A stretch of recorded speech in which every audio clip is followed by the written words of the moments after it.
Hey guys, thank you so much for watching Weather with Simeon here. This is my second video on my YouTube channel. Today I am going to do a way better job, and I will be talking about more things today.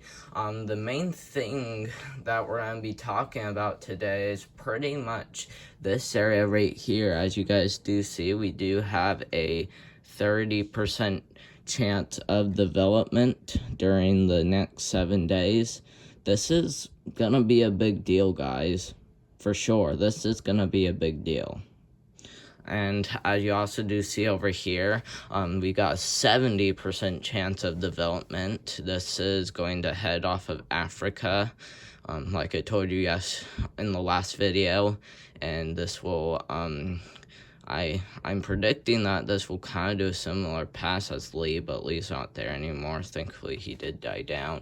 But this one right here, this one looks like if it develops, this one's going to head up the East Coast and could impact those parts, and whether it's a hurricane or not, it will bring lots of damage and winds to all of those states. This could also just go into land like that, kind of, so it really just depends on the system, but it's definitely going to, it's definitely going to be a low chance, I think, of development, especially because it's close to the East Coast, so whether this, gets into there or not, a little bit of it will be on the East Coast, and those are the parts that will die down. So I do not think this is going to be very strong, but we'll have to see about it. I could be wrong.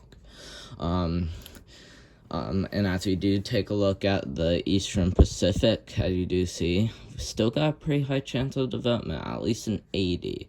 And as you do see, it does show it curving up. It does show it pointing more towards Hawaii yesterday, but now it shows it going north. But this still could end up kind of going like this too as well, so it really just depends on the system. But this isn't going to be our main concern today. Our main concern was this area right here, and then our other main concern was, I'll go ahead and show you that in a minute, but we're first going to start off with this one. We do have a marginal risk of severe weather for most of the panhandle of Texas. Doesn't include the northwest part, but it does include Amarillo and other parts of the panhandle of Texas. Does include Woodward, Liberal, even a little bit of Garden City as well, but it's not gonna be a huge concern, especially because the risk is low. As you see, there is no tornado threat, so we're not gonna be going live today or anything about this. And even if there was a tornado threat, I still wouldn't be going live, especially because the probabilities are low. Wind threat, there is a 5% chance of damaging winds for the whole marginal risk, and then hail threat, all areas less than 5. So only a wind threat today, so that's really not going to be that big a deal. But if you still live in the panhandle of Texas, or even the little bit of panhandle Oklahoma, or even in these cities, which is Garden City and Liberal, just be some aware, especially of damaging winds. So I mean, isolated strong storms possible, but I don't expect any isolated severe storms. So if you do live in these areas, be aware of that. Watches, warnings, advisory display. As you do see, we do have new, let's see, where are these? I just clicked on a random one. Oh, these are special weather statements, okay. Special weather statements. So that whole tan area right there indicates at least a special weather statement, while these grays are a dense fog advisory. As you see, gray matches dense fog advisory, special weather statement, copies, or I mean, special weather statement tan. So there you go. If you do live in a special weather statement, which is the tan color, or if you live in the dense fog advisory, which is the gray color, you're going to have to be aware of some patchy fog, or even just some really dense fog. But we do have those fire warnings still hanging around, those ones in Louisiana that we did talk about yesterday. Those finally expired. That gray in Pennsylvania, or in central Pennsylvania, should indicate a special weather statement as well. And these are air quality alerts, which I remember from yesterday. I'm just gonna go ahead and check. Yeah, that's an air quality alert right there. And same goes for these two still air quality alerts. We do have a flash flood watch up here for portions of Maine, getting into most of New Hampshire. So as you do see, green means a flash flood watch. So if you do live in at least the southern half of Maine, maybe getting into a little bit of the north region, or if you live anywhere in New Hampshire, or even, let's see, it looks like this does extend into a little bit of Massachusetts. Yeah, it includes at least till Cape Cod, and that does include Rhode Island as well. See? So, if you do live in the flash flood watch, be aware of flash flooding if necessary. So, flash flood warnings are definitely not going to be rolled out. But that's all we have for the watch warning advisory display. As you do see, we do have a marginal risk of excessive rainfall. This goes until 7 a.m. today. So this is going to expire in about 7 minutes Central Time, 7 minutes Central Time. So, it's probably not gonna be there as soon as you watch it. So, it's not really gonna be that big a deal. But day one, which is today, we do have a slight risk for flash flooding, and that's the reason why that flash flood watch was there. And as you do see, let's see, I'm gonna go down a little bit. And as you do see, we have a pretty big slight risk. Like, this includes Portland, which is the most popular city in Maine, and we also got Augusta. Yeah, I'm pretty sure I said that right.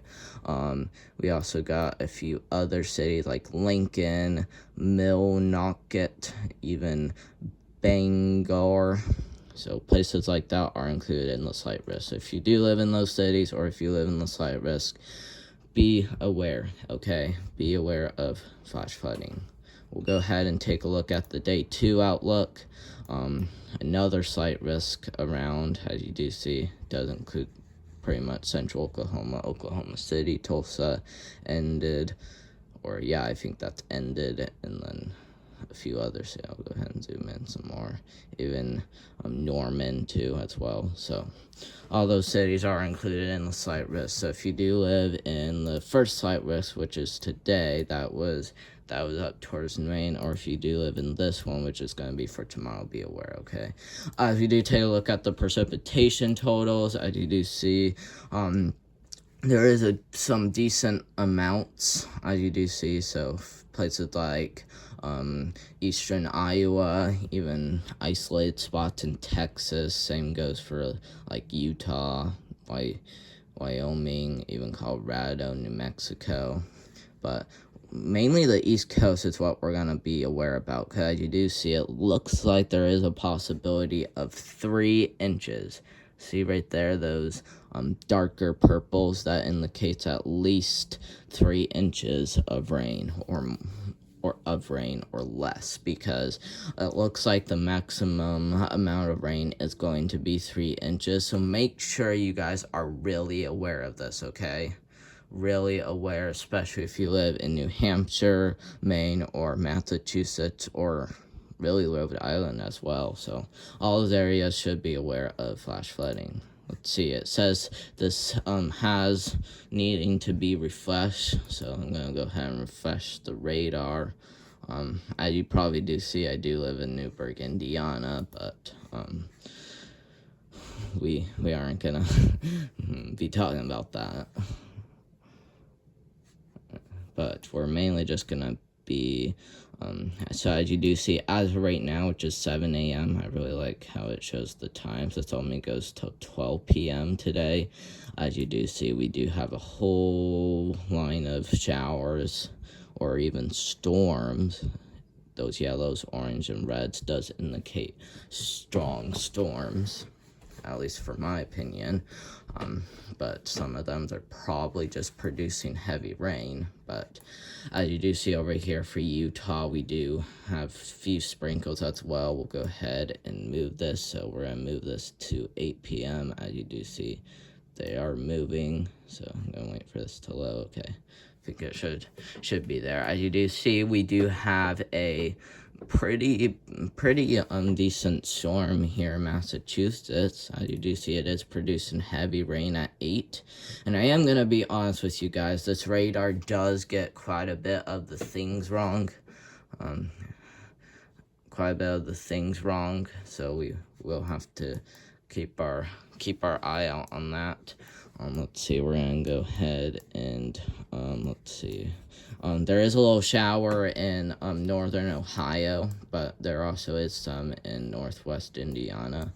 But, yeah, I'm just going to say this one more time, that this radar can get some things wrong, but so that's why we do have to keep our eye on these showers or even storms. Some of these are probably already producing heavy rainfall. I'm just gonna be honest with that. Like some of these green areas are probably producing heavy rainfall. So just be aware of the potential for heavy rainfall, especially if you live in Maine, New Hampshire, or Massachusetts. Okay. We'll go ahead and do the 24-hour future radar. This is different. So as you do see, those yellows do indicate the fog. So I actually just showed you that on the watch inverter display. You do see that whole strip of fog right there. So even a little bit of fog in southern Kentucky, even a little bit of fog in central Illinois. Let's see. Doesn't look like there's a little area of fog over here as well. So this is 7 a.m. Central Time, okay? So I will be uploading this video later than that, but we'll go ahead and let's see. This every time I move this goes out a half an hour. So after 30 minutes from 7 a.m., as you do see, still a little bit of patchy fog hanging around in Pennsylvania. Still got pretty strong lingering showers and storms across these areas. So I do see that. But I think I actually forgot to show you something. Show you guys something. This was our key today. So did I show you guys this? No, I did not. So I actually forgot to show you guys this. So real quick before we do the other 3 things, I'll go ahead and show you guys this. This is what we're really concerned about, okay?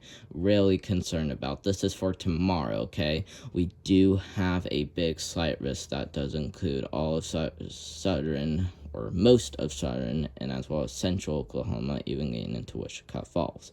No tornado threat, wind threat. We do have a wind threat that does include all of the slight risk. And then hail threat. There is a hatch risk for hail, okay? That indicates at least a 10% chance of hail pushing 2 inches in diameter or larger. That's gonna be a big concern, okay? A really big concern. So that's why my video title is gonna be strong storms in Oklahoma. So it's gonna be a really big thing to talk about. And let's see, we will be looking at Tornado H2. I really like this map because it shows you all of the storms and stuff that are hanging around, even all the storms that could be producing heavy rain. Even shows you all the active warnings and advisory, and as you see, it is showing 0. But since I did show you the radar app on the weather channel, we're not really going to be worrying about this. I just wanted to show you guys it because it's a really good free app you can get, okay? So climate predictions and outlook, 6 to 10 day outlook. big area of above average temperatures. This heads from the northeast into the Ohio Valley, then getting into the plains. Especially the upper Midwest does have the best chance for above average temperatures. Same goes for all the northern United States, and same goes for all the southern plains. Same goes for most of the south. Okay, so be aware of above average temperatures. We also have a below average heading from southern Nebraska, getting into lots of California, or lots of southern California. We also got a big area of above average. It mainly just includes the plains, getting into much of the Midwest, and then we got another one over here for the East Coast with a big, or a high chance for above average precipitation, and then mainly below, but we're not gonna worry about that. 8 to 14 day outlook. As you do see, pretty much the whole United States is seeing above average temperatures. It's just this part that isn't. So just below average temperatures for the same area, and then same goes for, let's see, we do have above average precipitation for much of the northwest United States, even getting into lots of Northern California, western Oregon, getting into Washington, and then a big area of slightly above average. And last but not least, we will be taking a look at the precipitation hazards. As you do see, we do got one for the East Coast and one for the plains getting into much of the Midwest. We also got a wind threat, as you do see, mainly includes the plains getting into a little bit of the Rockies in the Midwest. Alright, and storm predictions and our outlook for fire risk is, I did want to show you guys this again, because we do got another critical risk for Montana. It doesn't include Great Falls like what it did yesterday, but it does include Miles City, Montana, Lewistown, Montana, and then, I don't know if you guys can see the words. I actually gotta go down a little bit, but, Glendive, Montana, too, so. We also got 2 elevated risks as well, and a really small area of isolated dry storms. So, thank you guys so much for watching. I might be changing the picture that's located right above the videos when you go onto the channel. It's the I don't know how to explain this, but it's okay right above my videos. I might end up changing that. It's the one that says all your weather coverage, so I might end up changing that today or even one of the other days. So I'm just trying to figure out the best pictures for my channel, and I will be working on that someday too. So thank you guys very much for watching, and I do need a lot of subscribers to go live, so please subscribe to the channel, because I really need subscribers to go live. So if you do want me to go live, you must hit that subscribe button, okay? You must hit it if you want me to go live. So thank you guys so much for watching. We will see you in the next video. Bye.